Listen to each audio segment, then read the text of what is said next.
The Assembly will now hear an address by His Excellency Gurbanguly Berdimuhamedov, President of Turkmenistan.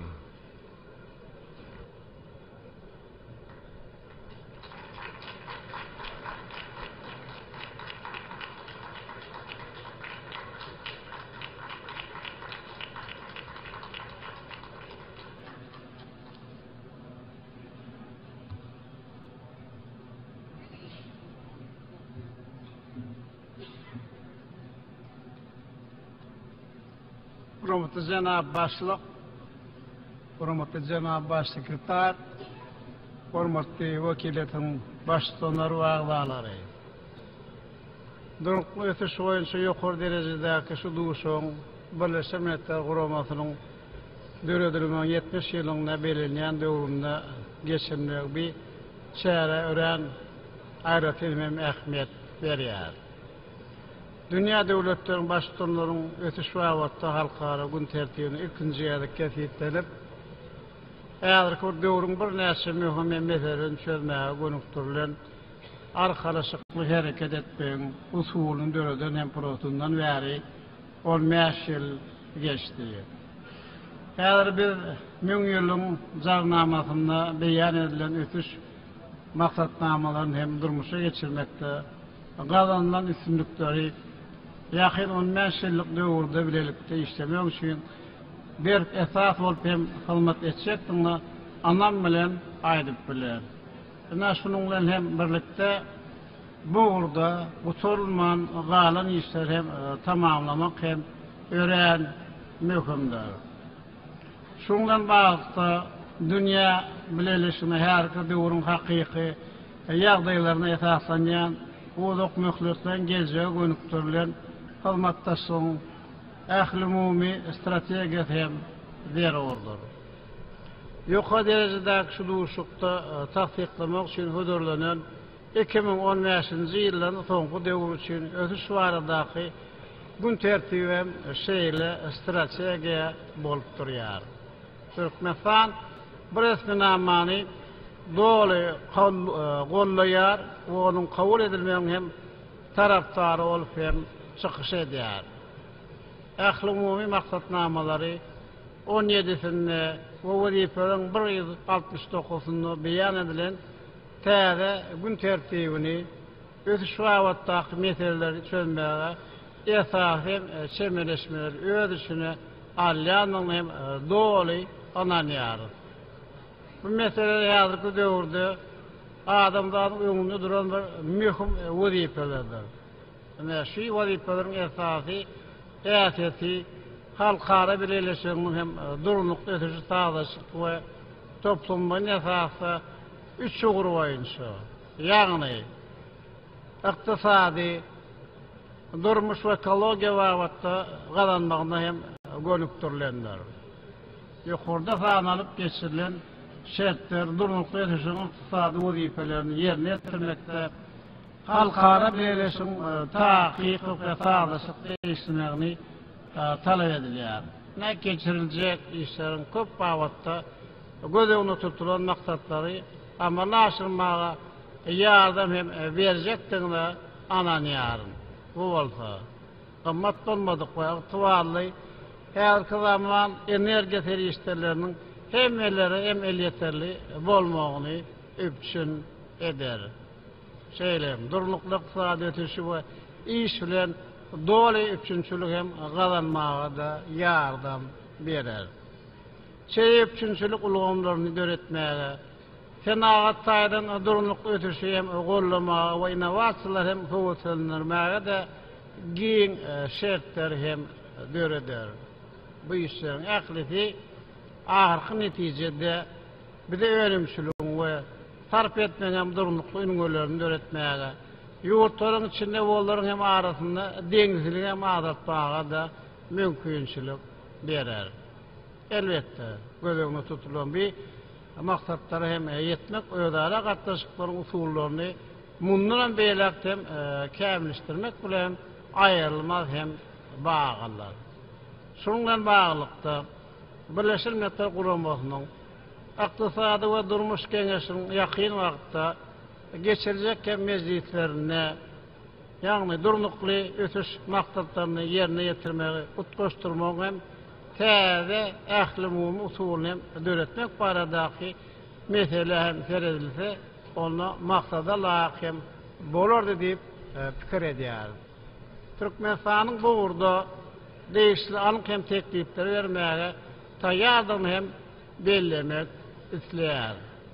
Şeýle hem durnuklu ötüşün maksatlarını amalaştırmak babatda Birleşen Milletler Gurumasynyň toporlarynyň bu urda anıp baran işleri güýçlenirse onu hem dogry bolar diýip hem pikir edýär. Hanımlar we jenaplar, 2015-nji ýylyň soňky döwür üçin gün tertibiniň esasy siýasatnamalaryň bir hem onu ýaşaş durmuş meselelerine aýratyn ünsem berilmekdir. Şoňa görä durnukly ötüş maksatlaryna ýaşaş durmuş hem meselelerini birinji oruna çykarmagy ýöne ýerden däller.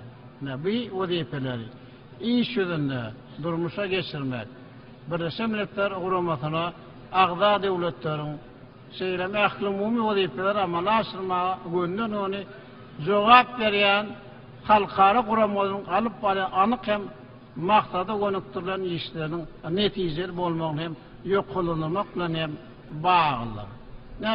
Şonuň hem şeýlerik bilen dünýä garyplygy aradan aýyrmak, aşy garşy göreş alyp barmak, adyk popsoluny üstün etmek we adamlaryň iýmitlenmek ýagdaýyny hem gowlandyrmak üçin ähli ýurtlaryň birlikde hereket etmekler mühim ähmiýete de eýedir.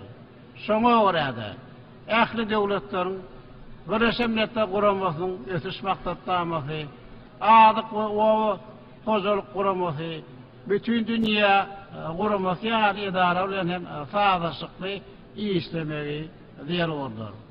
Şundan baglyk biz Baş Assambleýanyň 70-nji mezgiliniň çäklerine ýokary derejede adyk maksadyny çağırmak hem mümkinçiligini teretmegi teklif edýär.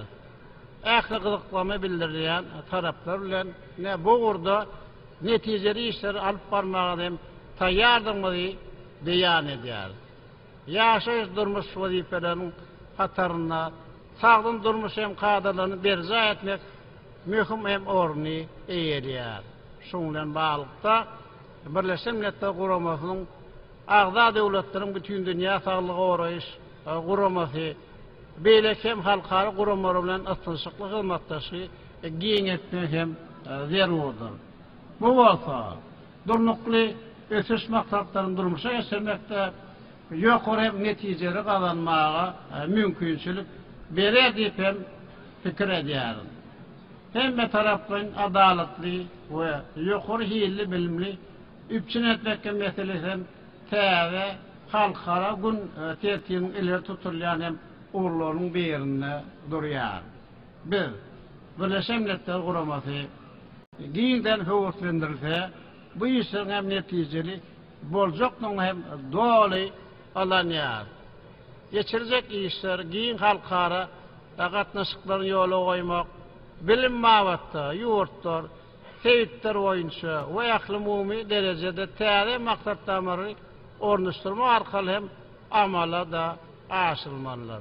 Birleşen Milletler Guramasynyň belli bir uğurlar boýunça guramalar we agentlikleri bilen örýän işçiň hem de netijeli hyzmatdaşy etmäge Türkmenistan hem taýýardygyny men bellemek isleýär. Biz bu urda Birleşen Milletler Guramasynyň ötüş maksatnamasyna bilim, alam we medeniýet meseleleri boýunça guramasyna we çağdyr gazanmasyna esasy hyzmatdaşlaryň hökmünde de garaýar. Gender deňligi ähli umumy ötüş strategiýasynyň esasy bölegi bolup durýar. Biz bu urda özüňizde beret maksady hem goýduk. Ýagny bu maksat ähli aýal gyzlaryň doly gender hem deňligini gazanmakdan we olaryň hukuklaryny hem de mümkinçiliklerini giňeltmekden awaratlar. Bu wazipeleri yerine ýetirmek bizim umumy borjumuz we dilelikdäki hem jogapkärçiligimiz hem bolup durýar. Şoňdan wagtda biz Birleşen Milletler Guramasynyň baş sekretary Pan Ki-moon'un şu ýylyň 27-nji sentýabrda New York'ta dünýä döwletleriniň hem başçylarynyň gender deňligi boýunça duşuny geçirmek bardaky başlanganjy hem gollaýar. Hormatly wekiletiň başçylary we agdalary. Şuň biz ýakyn 15 ýyl üçin birlikdäki hereketleriň maksatnamasy hökmünde durnuq ötüş hem maksatlaryny kabul edýär. Durnuq ötüş maksatlaryny kabul edýär. Şeýlelik bilen howanyň ötkenmegini we ekologiýanyň hem meselelerini çözmeden yer ýüzüniň döwletleriň we halklarynyň durmuş ykdysady ötüşini hem gazanmak mümkin hem dälligine aýdyn düşünýär. Şoňdan baglanykda Birleşen Milletler Guramasynyň onuň baş sekretarynyň ähli umumy ekologiýa tewekkelçiliklerini azaltmak boýunça hem täsirli çäreleri taýýarlamaga gönükdirilen hem tagallalaryny gollaýar. Birleşen Milletler Guramasynyň soňky ýyllarda, ýagny ýokary derejede geçirilen duşuklary we halkara maslahatlaryny dünýäde daşkyn gurşawy goramak mesele çözmäge uly hem goşan goşdy. Howanyň üýtgeme baradaky çarşuwaly konsepsiýanyň taraplarına şu ýyl dekabr aýynyň 1-nji onuryny Parisde geçirecek maslahatyny biziň ählimiz bilelikde bütün dünýä üçin beren uly ähmiýetli möhüm hem çözgütleri kabul etmeli bolar. Türkmenistan howa bilen bagly meseleler boýunça halkara alalyşyny hem gol çekilmegini gollap hem çykyş edýär. Biziň ýurdumyz maslahada çenli galan döwürde bu urdaky garaşlaryň hem iyisi oňa sürülmegine de ýardam eder.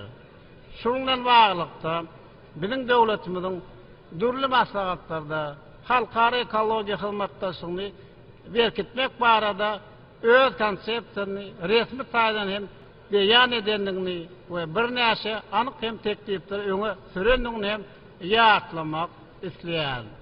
Bu teklipleriň hatarynda Birleşen Milletler Guramasynyň hyzmatdaşlyk etmekde Merkezi Aziýa ýurtlary üçin howanyň ötkemi boýunça sewit merkezinde öwretmek baradaky başlangyjy görkezmek hem bolar. Türkmenistan bu garaýşa agrarly bolup Birleşen Milletler Guramasynyň ötüş maksatnamasy bilen bilelikde 2016-njy ýylda Aşgabatda şeýle merkezi hem döwletmek üçin zeruri işler geçirmäge taýýardygyny hem bellemek isleýär.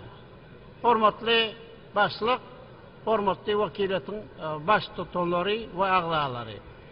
2015-nji ýyl garaşy Türkmenistanyň onuň halkynyň durmuşyny aýratyn möhüm hem ähmiýete eýedir.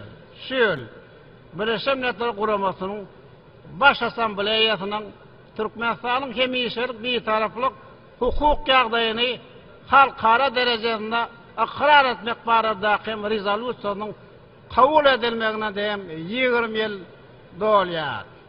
Geçen döwür üçin biz garaşy döwletimiziň alyp barýan bir tarapdaşy siýasatynyň netijeligini, onuň halkara bileşigini hem uzak möhletlerin bähbitlerini laýyk hem gelýänligini aýdyn görkezdi.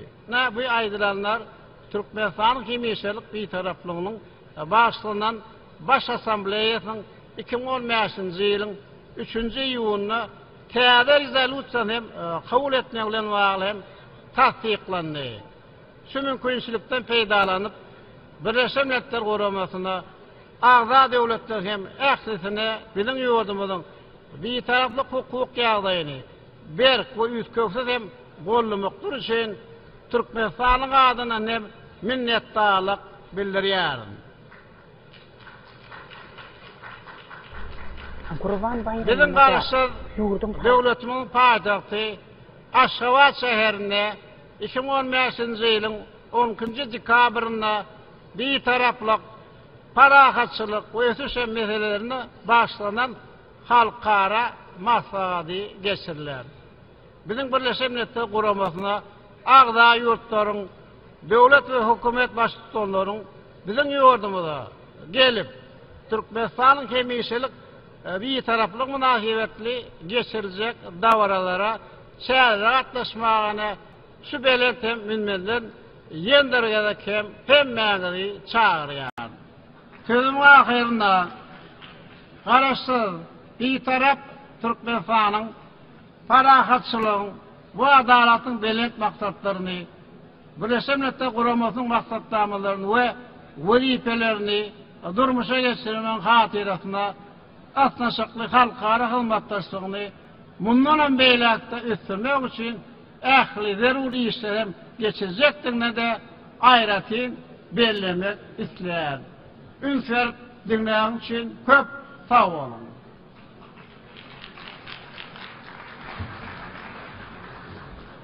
I thank the President of Turkmenistan for his statement, and if you will allow me once again to remind you as colleagues and esteemed delegates that in accordance with Resolution 69/244 of 29 December 2014,